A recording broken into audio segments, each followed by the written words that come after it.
Hey everybody, Chrissy Tobis here, and today I'm going to show you how to make this card that I just showed you. Now we are going to use some of the ThermoWeb, the DecoFoil Metallix Pure Gold. This stuff is really cool because you kind of get the look of what would be like a liquid foil almost. And we're going to go ahead and pair this with a brand new set that is coming out in July of 2019 from Kindred Stamps called Star Power. And this is also a Kindred stamp stencil, and this is called Star Stencil. So basically what I did is I just kind of protected my surface. I put a little paper towel down there, and then I just put a bunch of that gel onto the stencil. I taped down underneath the stencil a piece of cardstock, and I secured it with some purple tape. So you could use washi tape or any type of repositionable tape. Just when you're using stencils, one of the most important things to remember is you don't want your stencil or your cardstock underneath to move. So definitely secure it down. Then I just set that aside to dry. It took about an hour to dry. It's a little humid today, so it took me a little bit longer. So then I came in with some inks. I'm using two different blue inks, the Suede Shoes and Something Borrowed is the name of the two inks. And then because the inks got on the foil there, I'll call it foil, liquid foil, the metallics, I took a damp paper towel and just kind of wiped it off. And it did kind of move around a little bit of the ink, but that was okay because the background still ended up looking like a really nice starry sky. So off camera, I stamped these two little characters along with the little pager.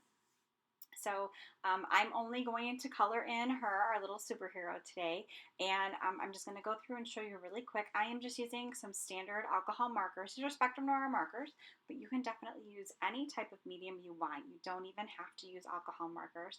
And then for some of the finishing touches on her uniform, I'm going to add some metallic markers. So those are just Spectrum Noir Metallix, and there's a couple different colors in there. I'm strictly using the gold.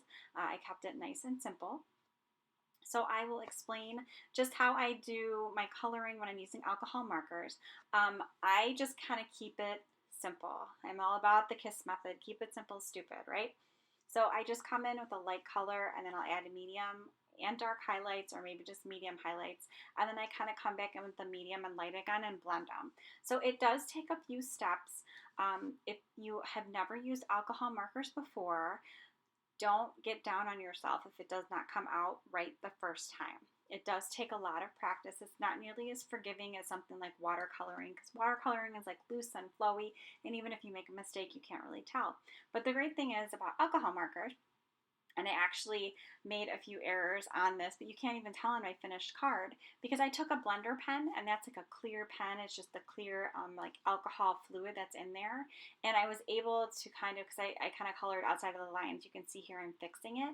So I was just able to take that blender pen and lighten up enough my little mistakes, and then you can't even see them anymore. So that's definitely one of the amazing bonuses of alcohol markers. So then for her face, same thing. I just used two colors. I came in with the light, added the darker, and then reblended it, and that was it. That's how I did her entire colored image. And then I fussy cut it. If you have like a scan and cut or anything, you can use that to cut it out. I just used some small scissors and I fussy cut them out. So I kind of put her off to the side. I think that the background looks really, really great with her outfit and everything on there. I was really pleased with the way that those colors came out. And now I am just using a Misty stamping tool because I'm going to go ahead and I'm going to stamp the sentiment. And this is one of the sentiments in the new Star Power stamp set. And it says, "Have a marvelous birthday," which I think is fantastic. I can tell you right now that this set is going to get used over and over and over again. So I just used some ink on 3 watermark ink. And then I just added some white embossing powder on it and activated it with my heat gun. And now, here's a little tip for you. I cut everything oversized. So then that way I don't have to worry about everything lining up perfectly. So then I could just trim off the excess afterwards. Otherwise, it's kind of hard to line up. So I just adhered everything with foam squares. I'm kind of doing it like on the white here so I could see a little bit better. Sorry, my gargantuan had gotten in the way. And now I'm just going to go ahead and put those pieces on. I used foam, 3D foam for her, and then for the pager, I just adhered using a tape runner. So we'll just go ahead and put that on there, and that's it. Card is done. Here's another look at it. Thanks so much for stopping by today. Have a great day.